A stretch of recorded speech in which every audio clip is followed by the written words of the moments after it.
Lorsque les nouvelles sont bonnes, beaucoup de personnes revendiquent la paternité de ces bonnes choses. Par contre, quand elles sont mauvaises, un peu moins.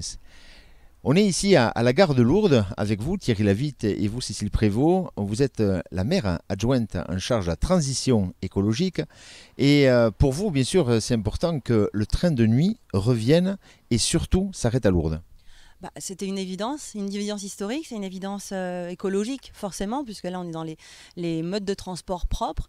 Donc c'est vrai que pendant la campagne on a été approché par le collectif Oui au train de nuit, qui nous ont présenté un argumentaire extrêmement solide. Ça a été évident qu'il fallait absolument le soutenir. Donc là on est dans le cas concret d'un mouvement citoyen qu'on a su écouter et placer après et soutenir au niveau politique un peu plus haut.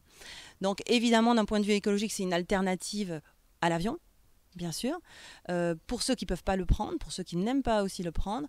Et puis c'est un renouveau un petit peu, c'est un renouveau du tourisme. Il y a des gens qui vont venir passer la nuit dans un train, un petit côté aventureux, et puis arriver dans cette ville au petit matin pour passer leur week-end.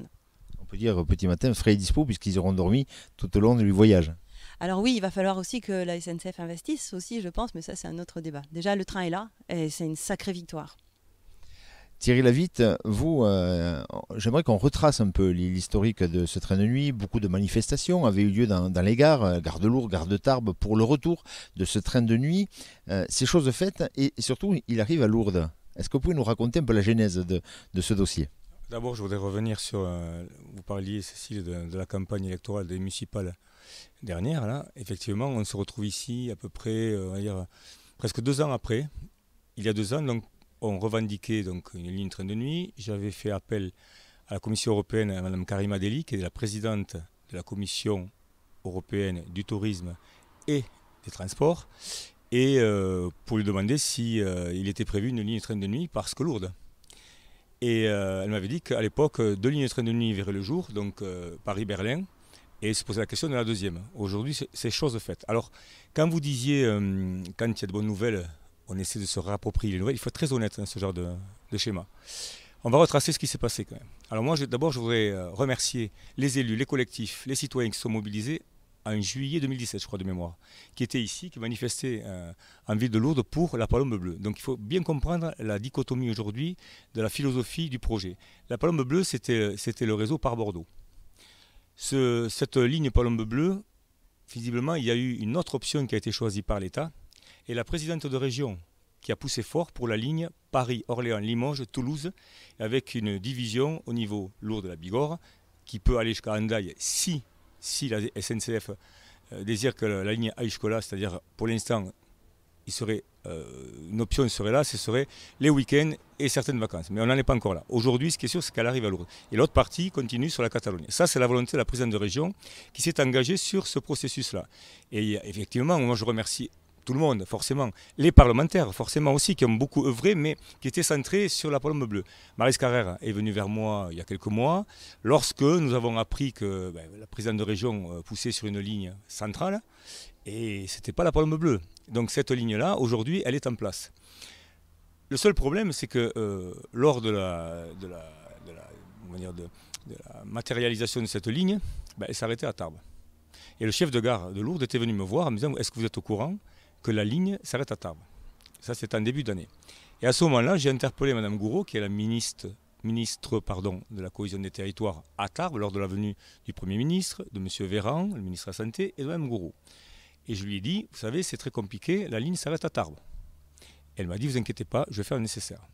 Elle a évidemment été au ministère des Transports, et M. Djebari aussi lui a dit que la ligne irait jusqu'à Lourdes. Mais jusqu'à il y a quelques semaines, la ligne n'était pas à Lourdes. Donc nous sommes remontés, nous avons de nouveau frappé aux portes du ministère pour essayer de faire comprendre qu'au moment où la ville de Lourdes est dans la relance économique, une relance économique forte et puissante dont on a besoin, évidemment que la ligne train de nuit est une option fondamentale, puisque tout à l'heure nous n'avons pas parlé de prix, mais les prix iront de 19 à 39 euros en fonction du moment où on choisira sa réservation, ce qui est quand même exceptionnel. Donc on pourra venir à Lourdes. Et moi, l'intérêt, ce n'est pas de savoir si je suis responsable de la venue du train de nuit ici à Lourdes. L'intérêt, c'est que tous les Lourdais en soient bénéficiaires par la venue de nombreux pèlerins et visiteurs, et que les visiteurs et les pèlerins soient aussi bénéficiaires de cette ligne pour rejoindre les Pyrénées, parce que nous défendons aujourd'hui une forme de division et diversification, mais de complétion, c'est-à-dire nous sommes déterminés à compléter l'offre. L'offre, elle est sur le socle cultuel, elle évolue sur le socle spirituel. Et avec la crise qui a touché la ville de Lourdes, nous sommes contraints de travailler sur une diversification de l'offre qui est centrée sur tout ce qu'il est possible de faire sur ce territoire et le tout dans la transition écologique, puisque les 3 axes qu'ont définis les ministres sont 1. La solidarité humaine et territoriale, 2. L'innovation et la créativité, 3. La transition écologique, je dis bien la transition écologique. Donc nous sommes sur une procédure qui intègre forcément la transition écologique. Enfin, tout ça pour dire qu'il y a eu de nombreux acteurs, mais dans le retracé, c'est la présidente de région, Mme Carole Delga, et qui défend elle-même le concept Pyrénées, qui a poussé fort pour cette ligne. Les parlementaires s'y sont greffés, et le maire de Lourdes, avec ses équipes, ont tout fait pour que cette ligne arrive jusqu'à l'eau, ce qui n'était pas gagné encore il y a quelques semaines. Et je remercie Carole Delga, mais je remercie aussi Maryse Carrère, qui a beaucoup œuvré sur ce dossier particulier. Et évidemment le ministre Djebari, qui nous a appelés hier matin à 11h pour nous annoncer la bonne nouvelle. Et Carole Delga que j'ai eu il y a 3 heures, où nous avons fait le point sur ce dossier. Voilà. Ce que je dis, c'est ce qui s'est passé depuis 2017 et jusqu'à aujourd'hui. Il faut vraiment se satisfaire. Et d'ailleurs, nous ferons une inauguration en bonne et due forme en gare de Lourdes avec tous les contributeurs et on partagera tous, comme on coupe, vous savez, le ruban, un bout de ruban pour célébrer cette excellente nouvelle. Voilà ce que j'avais à dire en ce qui concerne la ligne train de nuit. Cécile Prévost, on est devant un train là, juste qui vient d'arriver en gare. C'est important pour vous, pour la transition écologique, qu'un train revienne, et un train de nuit, particulièrement un train de nuit. Oui, alors c'est vrai que le train, à chaque fois, c'est une réjouissance parce que c'est un transport collectif. Donc c'est vrai qu'on veut renouveler un petit peu, dans le cadre de la loi de l'homme, on veut renouveler un petit peu nos modes de déplacement, les faire plus propres, plus confortables, plus adaptés à tous.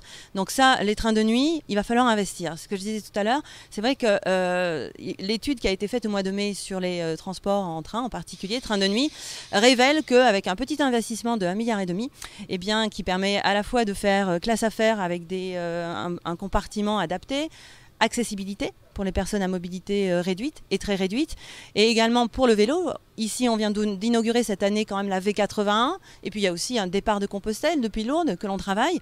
Donc tout ceci fait que c'est une évidence qu'il va falloir investir pour pouvoir continuer à travailler sur cette possibilité, à l'alternative à l'avion, cette possibilité qui est le train de nuit. Donc c'est une victoire, mais c'est un départ en fait. Voilà, c'est un espoir.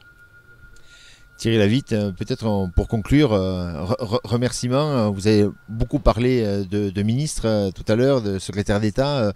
Un merci quand même général. Oui, je remercie les élus locaux, je remercie les parlementaires, tous ceux qui ont œuvré. Mais quand même, la palme elle revient à qui? Elle revient à l'État. Puisque la visite du président de la République le 16 juillet a vraiment été un grand événement qui amène aujourd'hui tous les yeux bienveillants à se centrer sur Lourdes et son territoire. Alors je remercie quand même en particulier le ministre Djebari, c'est lui qui valide ce train de nuit. Madame Gouraud, qui est une femme extraordinaire, qui est la ministre de l'Aménagement des Territoires, une femme très simple, qui comprend les problématiques de terrain, puisque son parcours est une femme qui a été maire de village avant de devenir ministre, quand même, donc elle connaît bien les problématiques de terrain.